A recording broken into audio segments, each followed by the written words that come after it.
السلام عليكم ورحمه الله تعالى وبركاته. متابعي الكرام، في هذا الفيديو ان شاء الله غنعطيكم وصفه ديال الخبز اللي كتجي لذيذه بزاف، مقادير جد بسيطه ونتيجه مرضيه. نتمنى ان شاء الله تتبعوا معايا المقادير وطريقه التحضير. بالنسبه للمقادير ديال الخبز ديالنا ديال اليوم، فاحنا كنحتاجوا ليه 200 غرام ديال الطحين فورس دقيق ابيض عادي. عندي هنا 100 غرام ديال الزبيب. كنحتاجوا ليه 45 غرام ديال الزبده اللي تكون لينه بدرجه حراره المطبخ. عندي واحد البيضه، 2 غرام ديال الملح، 5 الغرامات ديال السكر سنيده، عندي 10 غرام ديال الحليب غبره، و10 الغرام ديال الخميره ديال الخبز، خميره معجونه. بالنسبه للماء فانا عندي هنا ماء دافي للمقدار ديالو، يعني ما بين 105 مليلتر حتى ل 115. فاش غنخوي ان شاء الله ونعجن غنقول لكم شحال خدا معايا، يعني نيشان ديال الماء باش تكون عندكم فكره. هذه هي المقادير كيف كتشوفوا جد بسيطه. دابا ان شاء الله غنفوتوا لطريقه التحضير. الو دابا غنفوتوا لطريقه التحضير. اول حاجه كناخذوا العجانه، ممكن تخدموا بيديكم، دائما كنقولها ماشي مشكل. غندير الطحين اول حاجه،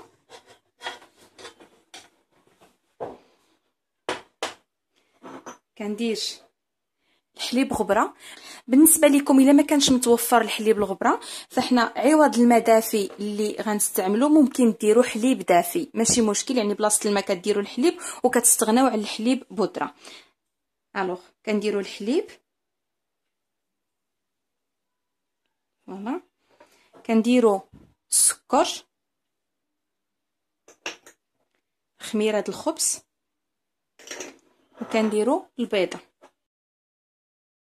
كندوروا العجانه لواحد المده ديال 2 حتى 4 دقائق حتى كيتخلط لنا جميع العناصر وكتعجن مزيان مع بعضها. كنبقاو كنضيفوا في الماء تدريجيا حتى كيتخلط لنا الخليط.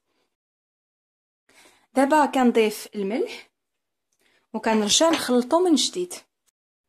دابا من بعد ما كتعجن عندنا العجينه مزيان كيف كتشوفوا، كنضيفوا الزبده اخر شيء. كنحطوا الزبده وكنرجعوا كنخليوها تعجن مره اخرى مزيان حتى كتندمج كاع ديك الزبده، يعني كتشرب هذيك العجينه الزبده. ومن بعد كنفوتوا المرحله المواليه. دابا من بعد ما كيتشرب عندنا العجين مزيان هذيك الزبده، كيف كتشوفوا العجينه كتكون رطبه، يعني ما كتكونش قاصحه بحال ديال الخبز العادي. كنضيف الزبيب كامل وكنرجعوا مره اخرى يتعجن مزيان حتى يعني كيدخل في هذيك العجينه، وكنفوتوا المرحله المواليه. يعني ديروا واحد المده ديال 2 حتى 4 دقائق دائما، غير حتى كيتخلط لنا الخليط مزيان، ومن بعد كنحبسوا عليه. من بعد ما كيتعجن عندي العجين مزيان، كناخذ واحد السربيته تكون نقيه، كنرشها بشويه ديال الطحين. نستعمل يديا، كنرشها هكذا بشويه ديال الطحين باش ما يلصقليش عليها العجين. هنا كيف كتشوفوا العجين يعني رطبه ومرخيه. الوغ كنديروا هكذا.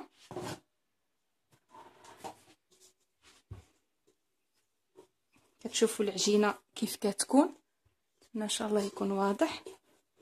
تجي عجينه اللي هي رطبه بزاف ما قاصحاش. كناخذوا هذا العجين وكنحطوه هكذا،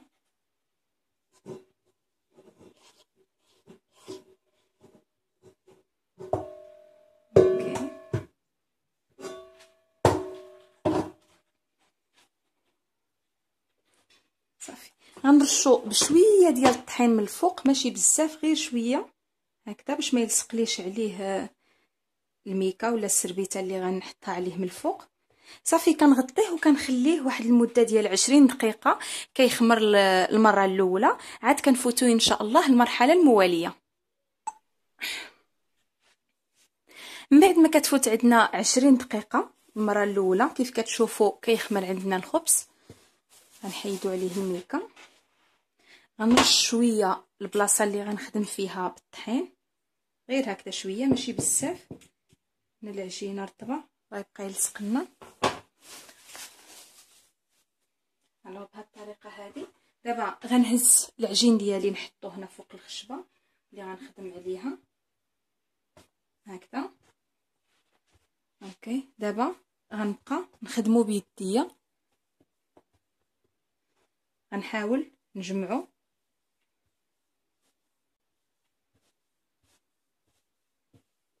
هكذا كيف كتشوفوا.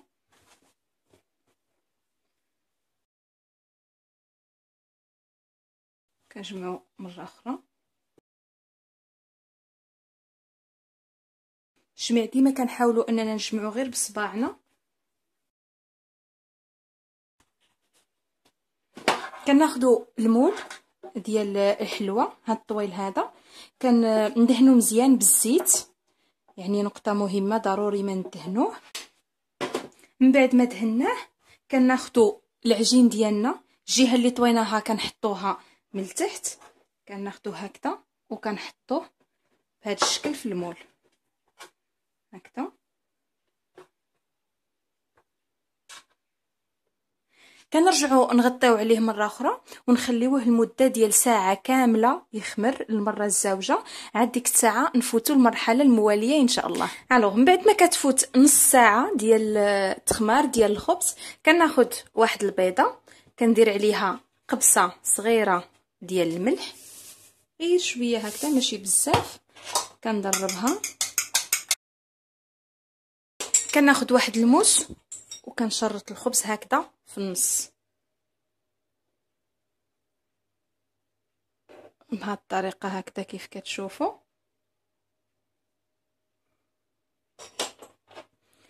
غناخذ هذا البيض وغنحاول ندهن هذا الخبز غير بشويه هكذا من الفوق، ماشي بزاف غير شويه صافي بهذه الطريقه هذه. دابا غندخلو الفران اللي ديجا راني مسخناه من الفوق والتحت على درجه حراره 200 لواحد المده ديال 35 حتى 40 دقيقه، يعني ناخذوا الوقت ديال الطياب في عين الاعتبار. ديما نديرو 35 دقيقه، يعني هذا هو المينيموم. نشوفوا الا كان باقي عاد كنزيدوا له ديك 5 دقائق. هي نورمالمون 35 دقيقه كنظن غتكون كافيه، مي غنشوفوا. واحد النقطه اخرى هي ديال الماء، كنت قلت غنخوي الماء وديك الساعه نقول لكم شحال خدا معايا بالضبط، يعني باش نكون واضحه معكم وباش يجيكم داك الشيء. يعني كنحاول ان نعطيكم بالتدقيق باش يصدق لكم، يعني اي وصفه باش تصدق لكم 100% ان شاء الله. الو بالنسبه للماء فهو خدا معايا 100 مليلتر ديال الماء.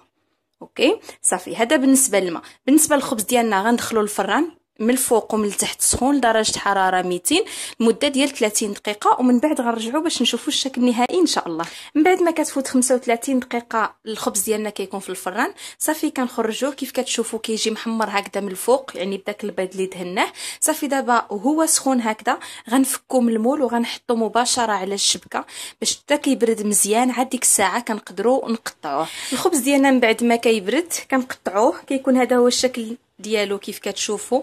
هو خبز اللي كيجي رطب بزاف وكيجي فريمون رائع ولذيذ في المذاق. يعني بالنسبه للداخل ديالو فهو كيجي بحال هكذا كيف كتشوفوا، رطب بحال البونج. نفس الشيء هنا. فوالا هذا هو الشكل النهائي. نتمنى ان شاء الله تعجبكم الوصفه ديالنا ديال اليوم وتجربوها. شكرا على حسن المتابعه، ما تنساوش الاشتراك معايا في القناه وزياره موقع الانترنت اللي فيه جميع الوصفات مكتوبه. الى وصفه اخرى ان شاء الله، مع السلامه.